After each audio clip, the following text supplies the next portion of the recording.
에스겔 14장의 제목은 반드시 임할 재앙과 구원이라는 제목으로 함께 은혜 나누겠습니다.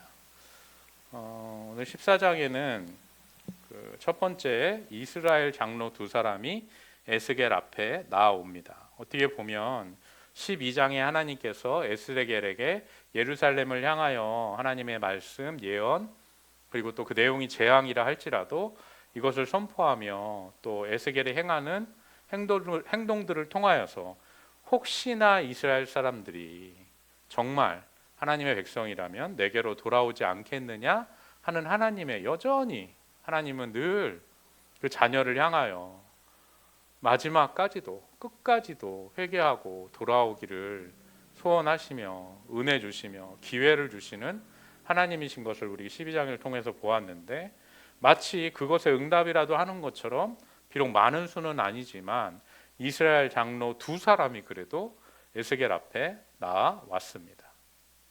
근데 하나님께서 이 장로들이 딱 나와오니까 말씀하시기를 두 장로가 물어도 답하지 않겠다라고 말씀하셔요. 하나님이. 왜 그러냐? 자기 우상을 그 마음속에 두고 있고 죄악을 앞에 둔 자이다라는 거예요. 여러분, 죄악을 앞에 뒀다는 게 뭘까요? 네? 지금은 죄인의 상태가 아닌 거예요. 죄를 짓고 있지 않아요. 그러나 어떻게 해요? 곧 지려고 하는 거예요. 이미 그 마음이 허물어졌거나 최소한 죄를 생각하고 있거나 앞으로 그렇게 하려고 하는 상태인 것이죠. 네. 마음속에 우상이 있고 죄악을, 하나님께서 우리 인간들은 행한 것에 중점을 둬요. 어떻게 보면 이 장로들의 입장에서 이야기한다면 어떻게 할까요? 우리가 에스겔 앞에 나오지 않았느냐, 그래도 우리는 나오지 않았냐, 이렇게 말할 수 있을지도 모릅니다. 하나님께서는 우리의 마음과 중심을 보시는 하나님이시기 때문에 나온 것이 중요한 것이 아니에요.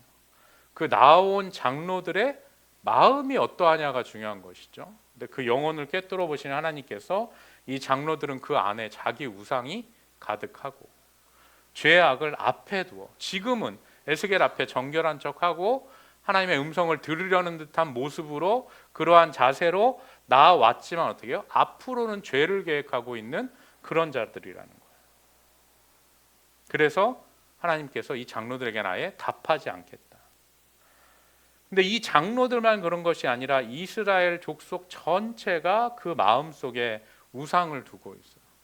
하나도 아니고 얼마나 많은가? 하나님께서 그 이스라엘 족속 안에 있는 우상의 수요대로 보응하시겠다는 거예요. 우상으로 인해서 하나님을 배반하셨기 때문에 하나님께서 그들이 마음 먹은 대로가 뭐예요? 하나님을 섬기지 아니하고 나는 우상을 섬기겠다, 이 결정을 스스로 했다는 거예요. 인간이 했다는 것이죠. 이것이 인간이 자유를 가지고 죄를 선택하는 거예요. 네. 웨슬리 목사님을 얘기하면 리버티를 가지고 죄를 선택하는 것. 우상을 선택하였으니 하나님께서 그들이 결정한 대로, 그들이 마음 먹은 대로, 그들이 행하기로 한 대로 하나님께서 보응하신다는 거예요. 이 보응이 뒤에 나오게 되는 것이죠. 10절 이하에 그 보응에 대해서 나오게 돼요. 근데 하나님께서는 이것으로 끝나는 것이 아니라 그럼에도 불구하고 6절부터는 마음을 돌이켜 가증한 것을 떠나라는 거예요. 여러분, 에스겔 선지자의 시대는 이미 하나님의 심판이 시작되어졌어요. 1차, 2차 포로기가 시작되어졌고 포로가 끌려갔고 마지막 이제 멸망만 남았는데, 그럼에도 불구하고 하나님께서 이스라엘 백성을 향하여 하시는 말씀은 무엇입니까? 마음을 돌이키고 가증한 우상에서 떠나라는 겁니다. 근데 왜 인간들은 떠나지 아니할까요? 하나님은 우리의 중심, 우리의 마음을 원하시는데 인간들이 원하는 건 무엇일까요? 그리고 이 당시에 이스라엘 백성 남유다가 원하는 것은 무엇이었을까요? 남유다의 멸망이 일어나지 않는 거예요. 이것만 바라봐. 근데 오늘날 우리도 똑같아요.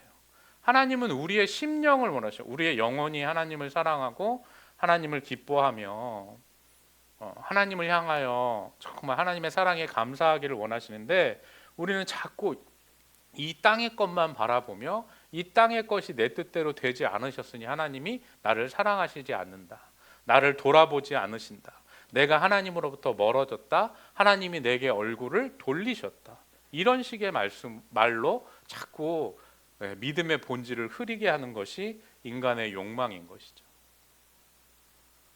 하나님이 이 순간 남유다는 이제 멸망이 정해졌고 멸망을 향해 나아감에도 불구하고 하나님께서 남유다를 향하여 하시는 말씀은 무엇입니까?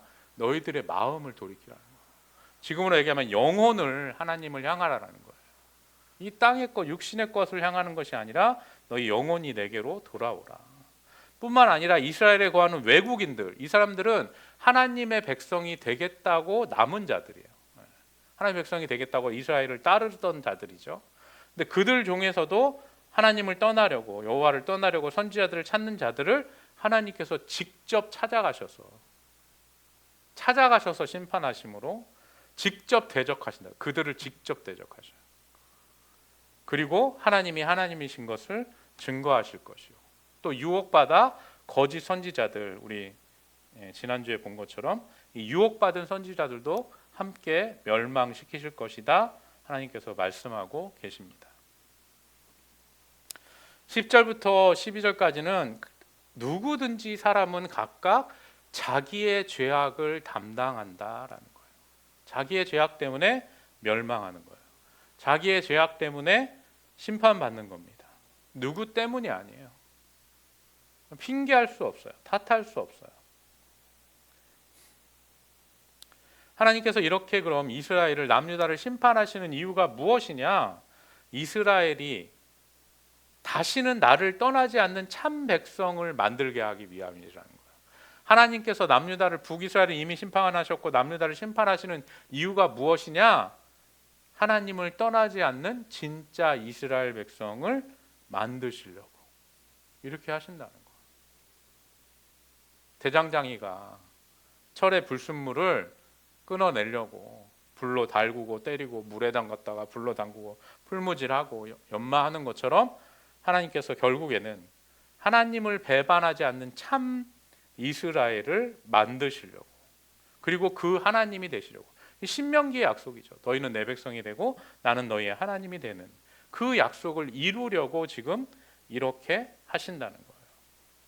그러면서 그 뒤에 하나님이 내리시는 재앙에 대해서 이제 이야기합니다. 첫 번째 재앙은 기근이죠. 양식을 끊어, 나라에 불법하는 나라들에게 양식을 끊어 기근을 내리면 노아와 다니엘과 욥이 있어도 어떻게 해요? 이들만 자기의 생명을 구한다는 거예요. 구약에 나오는 의인들이죠. 신앙의 모범이 되는 사람이에요. 노아, 세상에 죄가 관영한 때에 오로지 노아만이 구원받았어요. 다니엘도 포로로 잡혀가서 그 어려운 가운데 믿음 지키며 신앙 지키며 하나님의 사람으로 귀하게 사는 사람이죠. 욥도 동방의 의인이에요. 이 세 명이 있어도, 지금 여기 있어도 어떻게 해요? 자기의 생명만 겨우 건질 거라는 거예요. 두 번째는 사나운 짐승을 보내셔서 땅을 황폐하게 하시는데 그 땅에 이들 셋이 있어도 여전히 어떻게 해요? 자기의 생명만 건진다는 거예요. 세 번째 재앙은 칼로 땅을 멸하시는 것이죠. 그곳에 이 세 명이 있어도 자기 생명만 건질 것이고, 네 번째 재앙은 전염병을 내릴 때 이 셋도 거기에 있다면 겨우 자기의 생명만 건질 것이라는 거예요. 사람은 누구를 막론하고 어떻게 해요? 다 하나님 앞에는 1대1이에요. 1대1.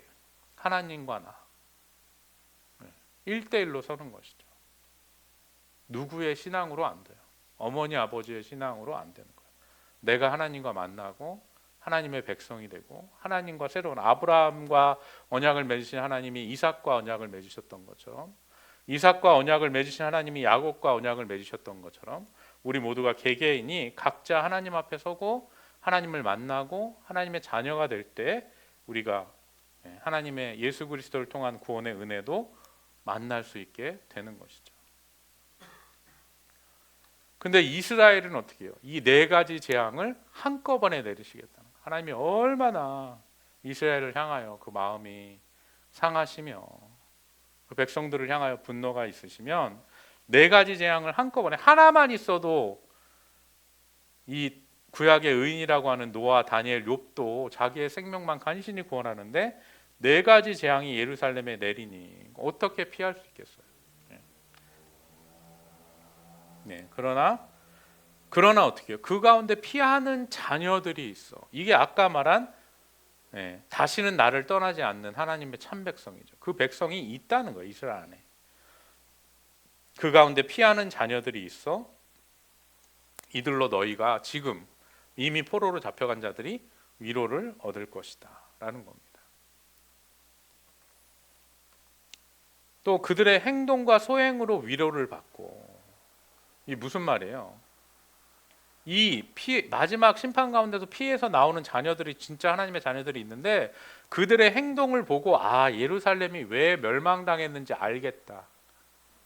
이들과 달랐다는 것이죠. 이들처럼 하지 않았다는 거예요. 그것을 예루살렘에 행한 모든 일이 이유가 있는 것을 이들을 보면서 깨닫게 돼. 그렇게 거룩하고 구별되고 다른 사람들이 이 하나님의 백성들이다라는 겁니다. 오늘 이 시간 예배 나와 하나님을 예배하며 하나님의 은혜를 사모하는 여러분들에게 이 은혜가 정말 피하는 자녀들이 있는 자녀들에게 임하는 은혜가 있게 되기를 주의 이름으로 축원드립니다. 그러므로 여러분의 삶 가운데 예수 그리스도를 구주로 모시고 나는 죄인입니다.